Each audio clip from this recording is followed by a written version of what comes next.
नमस्कार मित्रांनो आणि मैत्रिणींनो, पल्लवी मराठी कथा या चॅनलवर आपलं स्वागत आहे.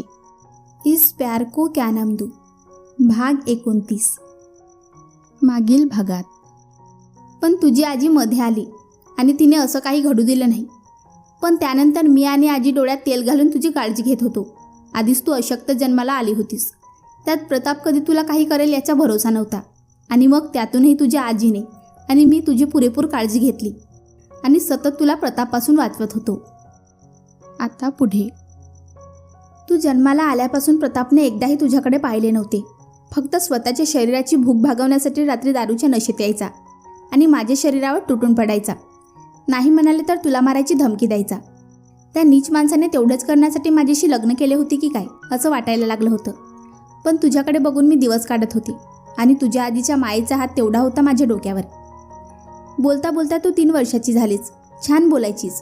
छोटासा फ्रॉक, पायात पैजण घालून घरभर छमछम करत धावायचीस. पण प्रतापला पाहिलंस की माझ्या पदराला लपून राहायचीस. आणि प्रताप मात्र बघावं तेव्हा तुझ्याकडे रागीट नजरेने बघायचा. सतत तुला मारून टाकण्यासाठी अधीर असायचा. आणि एक दिवस तुला खूप ताप आला. औषध देऊन देखील ताप कमी होत नव्हतं. तुला हॉस्पिटलला घेऊन जाणं जास्त गरजेचं होतं माझ्यासाठी.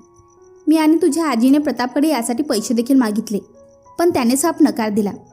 त्या रात्री असाच पाऊस पडत होता आणि मग मी हिंमत केली आणि प्रतापच्या कपाटातून काही पैसे चोरले आणि तुला घेऊन हॉस्पिटलला निघाले. पण दारातून बाहेर पडणार तोच प्रताप घरात आला. पूर्ण नशेत होता. आता देखील त्याने तुला माझ्याकडून खेचून बाजूला टाकले आणि मला ओढत रूममध्ये नेऊ लागला. पण मग मी माझी पूर्ण ताकद लावून त्याला धक्का दिला. मग मात्र तो खूप चिडला आणि त्याने रागाच्या भरात तुला उचलले आणि आपटले. तेही इतक्या जोरात आपटले की माझ्या बाळाचे डोकं तिथेच फुटलं. रक्ताने सगळी फरशी माखली. पण त्या नराधमाला जराही दया आली नाही. आता देखील तो त्याची भूक भागविण्यासाठी प्रयत्न करू लागला. मग मात्र माझा संताप झाला. प्रत्येक वेळी प्रतापला घाबरून राहणारी मी त्यावेळेस तिथली एक फुलदाणी उचलली आणि प्रतापच्या डोक्यात मारली. तो तिथेच बेशुद्ध होऊन पडला आणि मग मी तुला उचललं आणि त्या घरातून पळत सुटले. पण तुला एवढ्या रात्री कुठे घेऊन जाऊ आणि काय करू मला काही कळत नव्हतं. तुला घेऊन मी कशी तरी माझ्या गावाच्या वेशीपर्यंत आली आणि तिथे मला वसू भेटला. आतापर्यंत माझी अवस्था त्याच्या कानावर पोहोचली होती आणि मला तुला घेऊन त्या अवस्थेत येताना पाहिल्यावर तर तो सगळं काही विसरून माझ्या मदतीसाठी पुढे आला. सगळं गाव निश्चित झोपलेलं असताना तो तुला आणि मला घेऊन तुझ्या आजोबांच्या म्हणजे माझ्या वडिलांच्या घरी आला. माझी अवस्था बघून बाबा उरबडावून रडून रडून माझी माफी मागत होते. पण सध्या मला त्यांच्या मदतीची गरज होती आणि मग मी त्यांच्याकडून मदत मागितली. त्याने काही घरगुती उपाय तुझ्यावर केले, पण त्या उपचारांवर तुझी तब्येत ठीक होणार नव्हती. म्हणून मग त्याच रात्री त्याने खूप विश्वासाने माझा हात वसूच्या हातात दिला आणि वसूला मला कुठेतरी दूर घेऊन जायला सांगितले. इतकं दूर की प्रतापच्या कानापर्यंत माझे नाव देखील पोहोचणार नाही. वसू देखील मला घेऊन त्याच रात्री पुण्याच्या दिशेने निघाला. तुझ्या बाबाची म्हणजे वसूची नुकतीच पुण्यामध्ये नोकरी लागली होती. पुण्याला येऊन आम्ही तुझ्यावर उपचार सुरू केले. पण तुझ्या डोक्याला खूप दुखापत झाली होती. त्याच्यामुळे खूप दिवस तुझ्यावर आम्हाला उपचार करावे लागले. आमच्या पुण्यात चांगलाच जम बसला. पण दुनियेला काय सांगायचं, कोण आहोत आम्ही, कुठून आलो आहोत. मग आम्ही दोघांनी दुनियेसमोर नवरा बायको होण्याचं नाटक सुरू केलं. वसूने तुझ्या वडिलांची सगळी कर्तव्य पार पाडली. खऱ्या अर्थाने तू तुझ्या बाबा झाला. जन्माने नाही पण कर्माने त्याने वडील होण्याचं कर्तव्य पार पाडलं. पण आम्ही नवरा बायको मात्र कधीच होऊ शकलो नाही. दुनियेसाठी फक्त नवरा बायको होण्याचं नाटक करत होतो. नाही म्हणायला माझ्या गळ्यात प्रतापच्या नावाचं मंगळसूत्र होतं आणि मी आयुष्यभर त्याची बायको म्हणून राहणार होते. म्हणून वसूने देखील मला या गोष्टीपासून कधी अडवलं नाही. नाही कधी कोणत्या बंधनात अडकवण्याचा प्रयत्न केला. फक्त निस्वार्थ प्रेम करत राहिला माझ्यावर आणि तेवढंच प्रेम त्याने तुझ्यावर देखील केलं. पण धोका अजूनही टळला नव्हता. त्यानंतर जिथे तिथे प्रतापची माणसं किंवा त्याची सावली आमच्यापर्यंत पोचेल असं आम्हाला वाटायचं. तेव्हा आम्ही तुला घेऊन ते शहर सोडून द्यायचो. आणि आताही तेच झालं. नाशिकमध्ये प्रतापने एक प्रॉपर्टी खरेदी केली आणि त्याच्याच कामासाठी तो कधी नाशिकच्या सरकारी ऑफिसमध्ये दाखल झाला असता आणि कदाचित मग इतक्या वर्ष त्याच्यापासून लपून राहिलो आणि मग त्याची नजर आपल्यावर पडली असती तर सगळं संपलं असतं. म्हणून मग तिथून घाईघाईने निघावं लागलं. आयू बोलून थांबली. ईशा अजूनही शॉक होऊन ऐकत होती. आम्हाला माफ कर पिल्लू. या सगळ्यात तुझा काहीच दोष नव्हता. पण प्रतापच्या चुकीच्या विचारांमुळे आम्हाला नेहमीच तुझ्या जीवासाठी धोका वाटायचा आणि आम्ही तिथून पळ काढायचो. नकळतपणे आमच्याबरोबर तुझी फरफड होत होती हे कळत होतं आम्हाला. पण आमच्याकडे कोणताही मार्ग नव्हता बाबा. पण बाबा तुझं आईवर प्रेम होतं मग इतकी वर्ष तू. ईशा पिल्लू, प्रेम म्हणजे आपण ज्याच्यावर प्रेम करतो त्याच्याबरोबर लग्न करणं, सुखी संसार करणं इतकाच नसतो बेटा. प्रेम म्हणजे एक तपश्चर्या आहे जी माणसाने मनातून आयुष्यभर जपली पाहिजे. आणि मी तुझ्या आईपासून कधीच दूर नव्हतो. मी तिच्या लग्नानंतरही मनाने तिच्या जवळच होतो.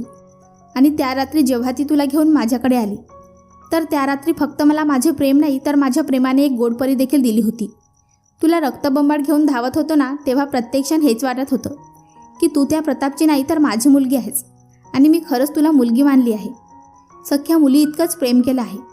आणि राहिला प्रश्न तुझ्या आईच्या आणि माझ्या प्रेमाचा, तर तुझ्या आईवर मी तेव्हाही प्रेम करत होतो, आताही करत आहे आणि आयुष्यभर करत राहीन. आणि प्रेमात लग्नाचे बंधन हवेच असं काही नाही आहे. तुझी आई आयुष्यभर माझ्यासमोर राहिली हे देखील माझ्यासाठी खूप आहे. आणि यातच माझ्या प्रेमाचा विजय झाला आहे बाबा. आणि मग ईशा पटकन त्याच्या जवळ आली आणि त्याच्या मिठीत शिरली. मला नाही माहिती की मला जन्म कोणत्या प्रतापने दिला आहे की आणखीन कोणी, पण माझ्यासाठी माझा बाबा फक्त आणि फक्त तूच आहेस आणि कोणीच नाही. ईशा रडत रडत म्हणाली. बाबाने देखील तिला घट्ट मिठीत घेतले. इकडे ईशाला आता तीव्रतेने आदित्यची आठवण येत होती. या 2 दिवसात इतकं काही आयुष्यात झालं होतं की काही कळत नव्हतं. भूतकाळाचे एक नवीन रूप तिच्या समोर आलं होतं आणि ते तिच्यासाठी खूप भयानक होतं आणि तितकंच धोकादायक देखील. आज कुठेतरी आपलं मन मोकळं करावंसं वाटत होतं. आदित्यच्या मिठीत शिरून त्याला सगळं काही सांगावंसं वाटत होतं. पण आता तो कदाचित आयुष्यात दिसेल की नाही हे देखील माहीत नव्हतं. कदाचित आपल्याला देखील आईबाबासारखंच फक्त आणि फक्त आदित्यच्या आठवणीत जगावे लागेल. ही गोष्ट तिच्या मनात आली आणि नकळतपणे सगळ्या आठवणी तिच्या भोवती फेर धरू लागल्या. लहानपणाच्या पुष्टशा आठवणी तिला आठवत होत्या. कोणाचे तरी खटखट वाजणारे बूट डोळ्यासमोर दिसत होते. कोणाच्या तरी थरथरणारा मायेचा हात दिसत होता. एक छोटी मुलगी धावताना दिसत होती. आतापर्यंत सगळ्याच या गोष्टी दिसत होत्या, पण कधीच कशाचा अर्थ लागत नव्हता. आणि आज सगळ्या गोष्टींचा अर्थ लागला होता, पण ते इतके भयानक असेल असे तिला कधीच वाटलं नव्हतं. आणि अचानक तिच्या डोळ्यासमोर अंधार आला आणि दुसऱ्या क्षणाला तिने बाबाच्या मिठीतच आपला अंग सैल सोडला. पिल्लू, पिल्लू. बाबा. वसू, काय झालं असं अचानक हिला? आयू, तू काही काळजी करू नकोस, आपण हॉस्पिटलला जाऊ. आणि दुसऱ्या क्षणी बाबा आणि आयू तिला घेऊन हॉस्पिटलला पोचले. कोणत्या तरी गोष्टीचा मानसिक धक्का तिला बसल्यामुळे तिची ही अवस्था झाली आहे असं डॉक्टरांचं म्हणणं होतं. आईबाबांना देखील वाटलं की प्रतापबद्दल समजल्यामुळे तिची तब्येत बिघडली आहे, पण खरं तर आदित्य आपल्यापासून दूर गेला या गोष्टीमुळे ती मनातून खचली होती. 1-2 दिवसानंतर डॉक्टरांनी तिला हॉस्पिटलमधून सोडले, पण त्या दिवसानंतर मात्र ईशा हसणं खेळणं विसरून गेली होती. बाबांनी नाही म्हणायला तिचे एका कॉलेजमध्ये ॲडमिशन देखील करून दिले होते, पण तिथे देखील ईशा कॉलेजला जाऊन येऊन आपला अभ्यास एवढाच काहीतरी संबंध होता. पण मग एक दिवस नमू तिला भेटली आणि मग शांत शांत राहणारी ईशा पुन्हा एकदा हसायला खेळायला लागली होती. नाशिक सोडल्यानंतर आतापर्यंतचा हा मुंबईचा प्रवास नमू आणि आईबाबांच्या साथीने तिने पार पाडला होता. इशू, इशू, पिल्लू. बाहेरून बाबाची हाक आली आणि ईशा भूतकाळातील आठवणीतून बाहेर आली. एकदा तिने समोर त्या खिडकीकडे पाहिलं आणि उठून ती खिडकी व्यवस्थित बंद केली आणि मग असं पाहून एकदा आपल्या डोळ्यातले अश्रू पुसले आणि बाहेर आली. काय रे बाबा? ईशा. आणि मग ती येऊन बाबाच्या बाजूला बसली. पिल्लू, आज लवकर आलीस ऑफिसमधून, तब्येत ठीक आहे ना? बाबा तिच्या कपाळावर हात ठेवत म्हणाला. हो रे बाबा, मी एकदम ठीक आहे, काही झालं नाही मला. ईशा बाबाच्या मिठी शिरत म्हणाली. बरं, काही हरकत नाही. चल, मला खूप भूक लागली आहे, आपण जेवायला घेऊ. बाबा. हो. आणि मग ईशा आपल्या रूममध्ये आली. आज पुन्हा एकदा आदित्यच्या वागण्याचा तिला त्रास झाला होता. का वागत होता तो तिच्याशी असा? खरंच त्याच्या मनात माझ्याविषयी काही फिलिंग आहे का, की तो देखील माझी फसवणूक करत आहे? सतत हा प्रश्न तिच्या मनाला सतावत होता. काय खरं काय खोटं काही कळत नव्हतं. आणि ही आलिशा कोण होती? मध्येच कुठून आली होती? आता मात्र तिला वेड लागायची वेळ आली होती. काय करावं काही कळत नव्हतं, पण काहीतरी करावं लागणार होतं. आणि आणखीन काही नाही केलं तर नक्की आदित्य आणि आलिशामध्ये काही नातं आहे हे तरी जाणून घेणं गरजेचं होतं. त्याशिवाय पुढे काही करणं तिच्यासाठी शक्य नव्हतं आणि लवकरात लवकर ती हे जाणून घ्यायचा प्रयत्न करणार होती. ईशा ऑफिसला आली आणि ती तिच्या डेस्कवर बसून आजही विचारात हरवली होती. काल पुन्हा एकदा ती भूतकाळात हरवली होती आणि पुन्हा एकदा जखमेची खपली निघाली होती. पुन्हा एकदा तिच्या मनाने हिया खाल्ली होती. पण कुठेतरी हे जाणून घ्यायची उत्सुकता होती की नक्की आलिशा आणि आदित्यमध्ये कोणतं नातं आहे आणि ती त्याचीच तयारी करत होती. हाय. नमूने येऊन तिला ग्रीट केलं. हाय. ईशा उदास चेहऱ्याने म्हणाली. काय झालं? अशी का उदास होऊन बसली आहेस? नमू. काही नाही. ईशा. कालची शॉपिंग मस्त झाली वाटतं. नमू हळूच डोळा मारत म्हणाली. तसं ईशाने रागीट लूक दिला आणि तिच्या दंडावर एक जोराचा फटका दिला. इशू, दुखलं ना? नमू कणवडत म्हणाली. हो का? मग मला किती दुखतंय याची जाणीव आहे का तुला? ईशा तिच्या कान पकडत म्हणाली. सॉरी बाबा, मी तर मस्करी करत होते. नमू आपला कान सोडवत म्हणाली. हो का? मग मी पण मस्करीतच तुझ्या कान ओढत आहे ना? ईशा. एवढ्या जोरात? नमू अजूनही आपला कान सोडवत म्हणाली. मग मस्करी पण जोरातच केली ना तू? ईशा.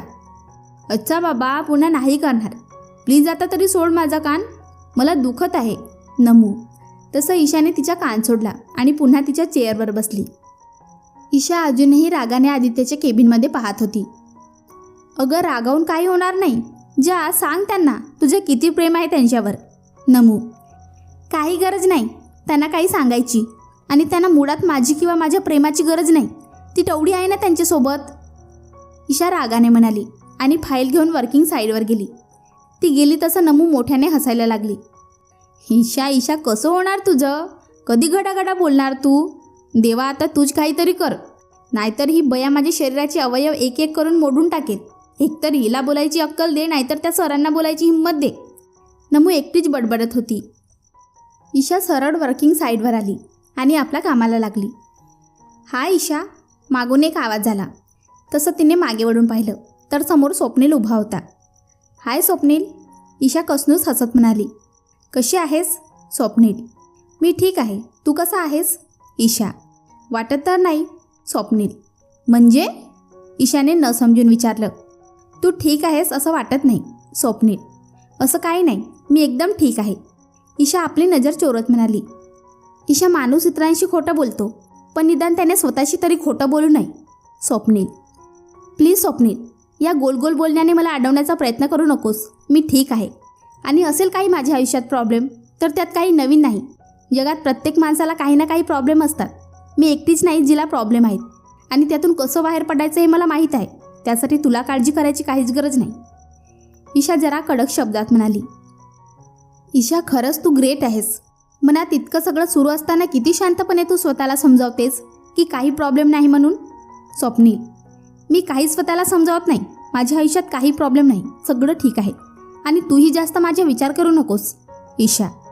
मी तुझा विचार करत नाही, मी त्याचा विचार करतोय, ज्याच्यासाठी तू काही करायला तयार आहेस. पण ज्याच्यासाठी तू काही करायला तयार आहेस ना, तो नक्की कुठे आहे? त्याला तुझ्या या त्रासाची जरा तरी कल्पना आहे का? स्वप्नील. प्लीज स्वप्नील, तुला ना माझा विचार करायची गरज आहे ना त्याचा. तू तुझा विचार कर, आमचं काय ते आम्ही बघून घेऊ. ईशा. ईशा, खरंच तू त्या व्यक्तीवर इतकं प्रेम करतेस की त्याच्याबद्दल एक शब्द देखील ऐकायला तयार नाहीस तू? स्वप्नील. तुला प्रेम या शब्दाचा अर्थ कधीच नाही कळणार, कारण ते मोजता येत नाही किंवा त्याची किंमत करता येत नाही. ते फक्त व्यक्त करता येतं, आणि मी ते माझ्या कृतीतून व्यक्त करते. त्यासाठी मला माझा जीव देखील द्यावा लागला ना तरी मी मागे पुढे पाहणार नाही. यालाच निस्वार्थ प्रेम म्हणतात. ईशा. पण अशा प्रेमाचा काय फायदा ज्यात समोरच्याला प्रेमाची किंमत नाही? स्वप्नील. मुळात प्रेमात फायदा तोटा बघायचा नसतो. प्रेम फक्त करायचं असतं, ते पण निस्वार्थपणे. ईशा. पण प्रेम दुतर्फी असेल तर निस्वार्थ असल्यावर त्याला अर्थ असतो. स्वप्नील. प्रेम प्रेम असतं, ते एकतर्फी किंवा दुतर्फी असं काही नसतं. माझं खूप प्रेम आहे त्यांच्यावर. मी त्यांच्या प्रेमाच्या काही आठवणींवर सुद्धा आयुष्य काढू शकते. ईशा. ईशा, हा सुद्धा मूर्खपणा आहे. स्वप्नील थोड्या मोठ्या आवाजात म्हणाला. प्लीज स्वप्नील, तू आताही तेच करत आहे जे तू याआधी करत होतास. माझं मन वळवण्याचं काम, जे तुला कधीच जमणार नाही. मी फक्त आणि फक्त त्यांच्याशी लग्न करेन, त्यांच्याशिवाय कोणाशीच नाही. त्यामुळे प्लीज तू माझ्यावर स्वतःचा वेळ वाया न घालवता तुझ्या आयुष्यासाठी एक वेगळा मार्ग निवड. माझ्या मागे लागून स्वतःचं आयुष्य वाया घालू नकोस. ईशा ठामपणे म्हणाली. ठीक आहे, नाही बोलणार मी काही, पण मला एकदा सांग, खरंच तुला हे योग्य वाटत आहे का? स्वप्नील. सध्या मी योग्य अयोग्य समजण्याच्या पलीकडे आहे. त्याच्यामुळे आता तरी मला कोणताच प्रश्न विचारू नकोस, कारण की त्या प्रश्नाचे उत्तर तुला योग्यच मिळेल असं मला देखील वाटत नाही. ईशा. आणि मग ती तिथून निघाली आणि आपल्या ऑफिसमध्ये आपल्या डेस्कवर बसली. नाही म्हणायला देखील स्वप्नीलचे विचार डोक्यात घुमत होते. स्वप्नील म्हणाला ते अगदी चुकीचं नव्हतं. तिने आयुष्यभर आदित्यची वाट बघणं तिला मान्य होतं, पण आईबाबांचं काय? त्यांनी देखील आपल्या मुलीसाठी काहीतरी स्वप्न पाहिलेच असतील ना. आणि अशा तऱ्हेचा तिने घेतलेला निर्णय त्यांना पटेल याची मात्र तिला खात्री नव्हती. तसं तर तिने बाबाला तिचा निर्णय सांगितला होता. तेव्हा बाबा मात्र पुन्हा एकदा विचार कर आणि मगच निर्णय घे असं सांगून मोकळा झाला होता. आयूने तर तिच्या निर्णयाला सरळ सरळ धुडकावून लावले होते आणि हे चुकीचं देखील नव्हतं, हे तिलाही मान्य होतं. पण तिने प्रेम केलं होतं वेड्यासारखं. त्याच्यामुळे ती आपल्या निर्णयावर कालही ठाम होती, आजही ठाम आहे आणि यापुढेही ती ठाम असणार होती. पण या सगळ्यात आदित्यशी बोलायला हवं असा विचार तिच्या मनात कधी आला नव्हता. त्याच्या मनात आपल्याबद्दल कधीच फिलिंग नाहीत असं तिने आपल्या मनाची ठाम समजूत घातली होती आणि त्यावर तिने आपला निर्णय देऊन मोकळी झाली होती. ईशा एकटी येऊन आपल्या डेस्कवर बसली होती आणि सतत तिची चुळबुळ चालू होती, चिडचिड करत होती. नमूने तिच्याकडे पाहिलं आणि मग तिला विचारलं, काय झालं ग? फॅक्टरी साईडवर गेली होतीस ना? मग झालं का काम तिथलं? नमू. तसं ईशाने नमूसमोर फाईल आपटली. काय झालं? मी फक्त एवढंच विचारलं की काम झालं आहे का? नसेल झालं तर नाही म्हण. ती फाईल माझ्यासमोर कशाला आपटली? आणि काम झालं असेल तर ती माझ्याकडे आपटण्यापेक्षा ती घे आणि सरांच्या केबिनमध्ये जा. सरांनी अपडेट्स मागितले आहेत. नमूसुद्धा रागात म्हणाली. मी कशाला? तुझा घेऊन. ईशा आता थोडं नरमाईने म्हणाली. तिथे जाऊन काम कोणी केलं? तू ना. अपडेट्स कोणी आणल्या? तू ना. मग जा आणि तूच दे. नमू पुन्हा रागात म्हणाली आणि तिथून उठून सरळ निघून गेली. नमू, नमू अगं ऐक ना. ईशा मागून तिला आवाज देत होती पण ऐकायला नमू थांबलीच नाही. मग मात्र ईशाचा नाईलाज झाला आणि मग तिने फाईल उचलून आदित्यच्या दिशेने निघाली. केबिनच्या बाहेर येऊन तिने डोअर नॉक करण्यासाठी हात पुढे केला पण क्षणात मागे घेतला. तिची हिंमत होत नव्हती आदित्यला फेस करण्याची किंवा त्याचा राग आला होता. त्याच्याशी बोलायची इच्छा देखील नव्हती. पण काम करायचं आहे तर आदित्यचा सामना तर करावा लागणारच होता. मग तिने हिंमत केली आणि डोअर नॉक केलं आणि मग आतून आवाज आला. Yes coming. आदित्य फाईलमध्ये बघतच म्हणाला. तसं तिने दरवाजा ढकलला आणि आत गेली. सर ही फाईल. ईशा आत जाऊन आदित्यच्या समोर फाईल ठेवत म्हणाली. तसं आदित्यने मानवर करून तिच्याकडे पाहिलं. तसं ईशाने लगेच आपली मान दुसऱ्या बाजूला वळवली. आदित्यने एक सुस्कारा सोडला आणि उठून उभा राहिला. बस ईशा. आदित्य तिच्याकडे पाहून म्हणाला. नाही सर, तुम्ही फाईल पहा, मला खूप काम आहे. ईशा आपल्या डोळ्यातील पाणी लपवत म्हणाली. ईशा प्लीज बस. आता मात्र आदित्य विनंती करत म्हणाला. तसं ईशा नाईलाजाने बसली पण अजूनही त्याच्याकडे पाहत नव्हती. ईशा, जे बोलायचं आहे ते बोल. मी तुझे सगळं म्हणणं शांतपणे ऐकून घेईल. आदित्य हळुवारपणे म्हणाला. त्याच्या शब्दांनी मनाला गारवा मिळाला. वाटलं क्षणात त्याला सगळं काही सांगून टाकावं, आपलं प्रेम त्याच्यासमोर व्यक्त करावं, आलिशा आणि त्याच्या नात्याबद्दल जाणून घ्यावं, स्वप्नीलबद्दल सांगावं. पण त्याचबरोबर हा प्रश्न मनात आला, खरंच त्याला काही सांगावं का? तो समजून घेईल का? आणि त्याच्या मनात आपल्याबद्दल काही नसेल तर पुन्हा एकदा आपल्या प्रेमाचा अपमान होईल. आणि मग तिने काही न बोलण्याचा निर्णय घेतला आणि आपले शब्द परत मागे घेतले. ओठांवर आलेले सगळे शब्द पुन्हा तिने शांतपणे गिळकृत केले आणि मग शांतपणे म्हणाली. नाही सर, मला काय बोलायचं असेल? खरंच तुला काही बोलायचं नाही का? मला काही विचारायचं नाही का? आदित्य तिच्यावर नजर रोखत म्हणाला. नाही ईशा. मग आदित्यही नाराज झाला आणि मग त्याने ईशाने आणलेली फाईल घेतली आणि बघू लागला. फाईल बघून झाल्यावर त्याने ईशाकडे पाहिलं तर ती अजूनही खाली बघत होती. ईशा. आदित्य. ईशा, ही फाईल घे आणि मला कामाचे अपडेट्स दे. आदित्य. ओके ईशा. आणि मग ईशाने त्याला कामाबद्दल थोडक्यात सांगितलं. काही वेळ बोलून झाल्यावर ती उठली आणि आदित्यकडे पाहून म्हणाली. सर मी निघू? ईशा. हो. आदित्य शांतपणे म्हणाला आणि मग ईशा निघाली. तसं आदित्यने पुन्हा ईशाला आवाज दिला. ईशा. आदित्य. तसं ईशा थांबली आणि मग पुन्हा आदित्य म्हणाला. ईशा, तुला खरंच मला काही नाही विचारायचं आहे? आदित्य काकुळतीला येऊन म्हणाला. नाही. ईशा त्याच्याकडे पाठ करून म्हणाली. ठीक आहे, जा तू. आदित्य. तसं ईशा बाहेर निघून गेली. तसं आदित्यने टेबलवर हात आपटले. आलू यार, खूप प्रॉब्लेम झाला आहे. मी काय करू कळत नाही. पण यार लवकरात लवकर मला काहीतरी करायला हवं, नाहीतर मी माझ्या ईशाला गमावेन पुन्हा एकदा. आदित्य स्वतःशीच बडबडत होता. इकडे ईशा येऊन पुन्हा आपल्या डेस्कवर बसली. सरांना नक्की काय म्हणायचं होतं? काय विचारायला हवं होतं मी त्यांना? नक्की काय जाणून घ्यायचं आहे त्यांना? ईशा मनातच विचार करत होती. त्यानंतर तिचा पूर्ण दिवस असाच घुसपुसत चिडचिड करत गेला. आदित्य सतत त्याच्या विचारात होता की आता असं काय करू ईशाला इम्प्रेस करण्यासाठी. काही करून त्याला आपल्या मनातले भाव सांगायचे होते. पण इकडे ईशा मात्र त्याच्या मनात आपल्याबद्दल काही नाही अशी ठरवून मोकळी झाली होती. आणि मग लवकरच आदित्यला एक संधी चालून आली आणि त्या संधीचे सोनं करायचं असं त्याने ठरवलं. एका ऑफिससाठी त्याला लवकरच लोणावळ्याला जायचं होतं आणि मग तो क्लायंटला भेटण्यासाठी तो लवकर लोणावळ्याला जाणार होता. आणि मग तसं त्याने घरात मॉम, आलू आणि आरूला सांगितलं, यार आदू असं नको ना करू, तिला स्वतःहून सांगू दे ना की तिचं तुझ्यावर प्रेम आहे. आलू तिच्या बोलण्याची वाट पाहू लागलो ना तर ती कधीच नाही बोलणार. आदित्य, यस दादू बरोबर बोलतोय. आरू दोघांच्या मध्ये बोलली. तू गप ग, तुला काय कळतंय? हा काय म्हणतोय हे तुला कळतंय का? आलू जरा चिडत म्हणाली. तो ईशाला प्रपोज करण्याबद्दल म्हणतोय. आरू बालिशपणे बोलली.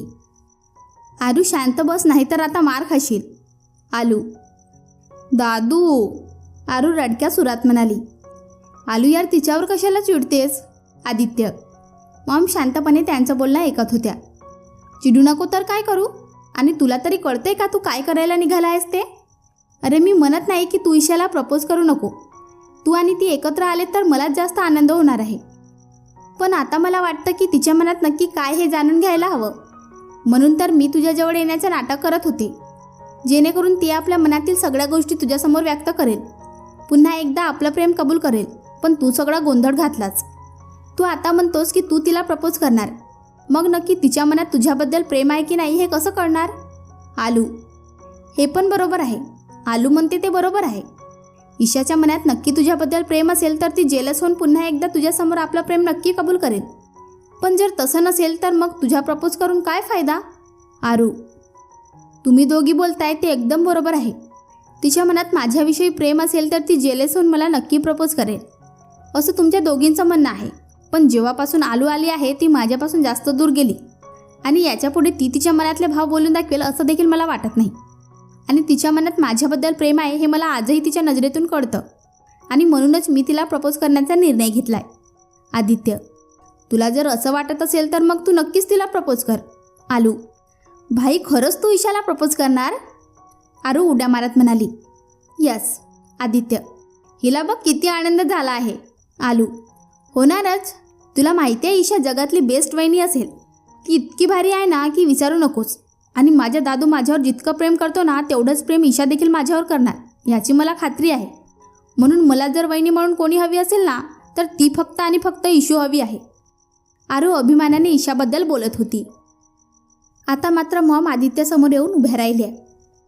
आधी आजपर्यंत तुझ्या प्रत्येक निर्णयात मी तुला साथ दिली आहे आणि यापुढेही तुझ्या प्रत्येक निर्णयात तुझ्यासोबतच असेल. आणि ईशासारख्या मुलीला या घरची सून बनवण्याचा निर्णय तू जो काही घेतला आहे तो मला मनापासून मान्य आहे. त्यामुळे या घरची सून आणि माझ्या आरूची वहिनी जर कोणी झाली तर ती फक्त ईशाच असेल.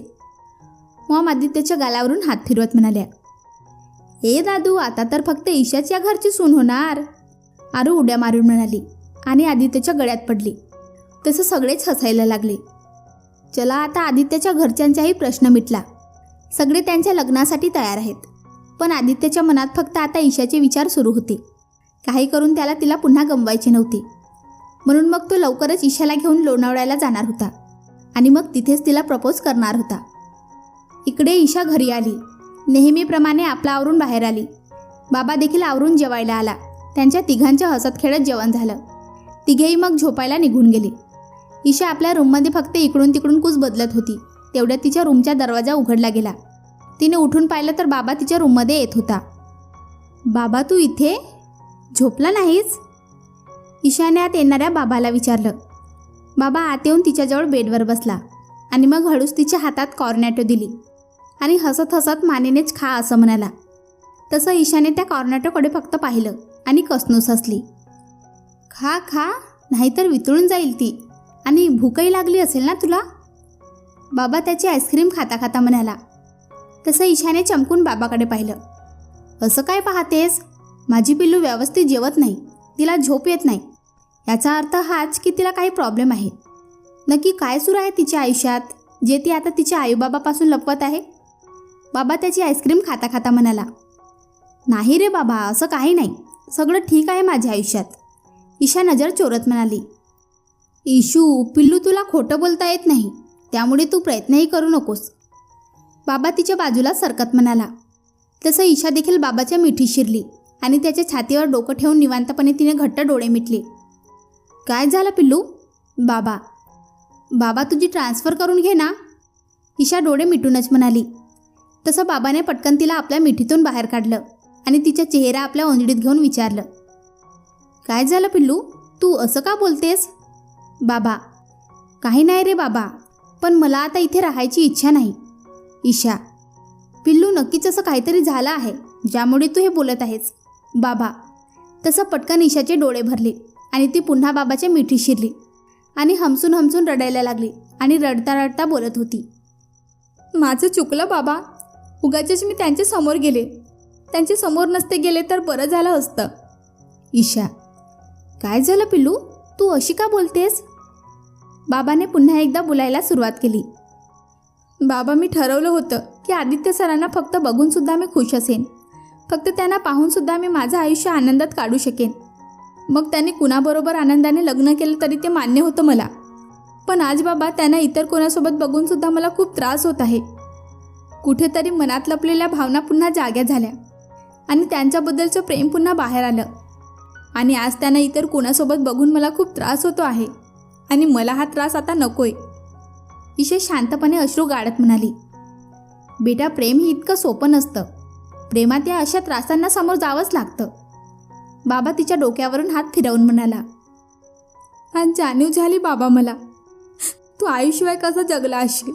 तिला इतर कोणासोबत पाहून तुला किती त्रास झाला असेल, पण तुझं प्रेम खरं होतं म्हणून आज आयु तुझ्या आयुष्यात आहे. तुझे प्रेम बनून का ना हो, ती आहे तुझ्या आयुष्यात. पण मग बापाला म्हण की मला देखील ती ताकद दे की मी सरांना खुश बघून सुद्धा खुश राहू शकेन. त्यांना इतर कोणासोबत पाहून सुद्धा मी आनंदाने जगू शकेन. आता मात्र ईशाला हुंदका फुटला आणि ती अजूनच बाबाला घट्ट मिठी मारून रडू लागली. आता देखील तिच्या डोक्यावरून पाठीवरून मायेने हात फिरवून तिला शांत करत होता. बेटा तुझं प्रेम जर खरं आहे ना तर ते तुला नक्की मिळेल. बाबा आता मात्र ईशाने शांतपणे डोळे मिटले आणि ती बाबाच्या मिठीतच झोपी गेली. खरंच आपल्या ईशाला तिचं प्रेम मिळेल का? आदित्य तिला प्रपोज करू शकेल का? आणि ती तो प्रपोज ॲक्सेप्ट करेल का? का पुन्हा काहीतरी एक नवीन वादळ त्यांच्या आयुष्यात येणार? पुन्हा त्यांचे प्रेम अपूर्ण राहणार का? जाणून घ्यायचं असेल तर ऐकत रहा. भेटूया पुढच्या भागात. धन्यवाद.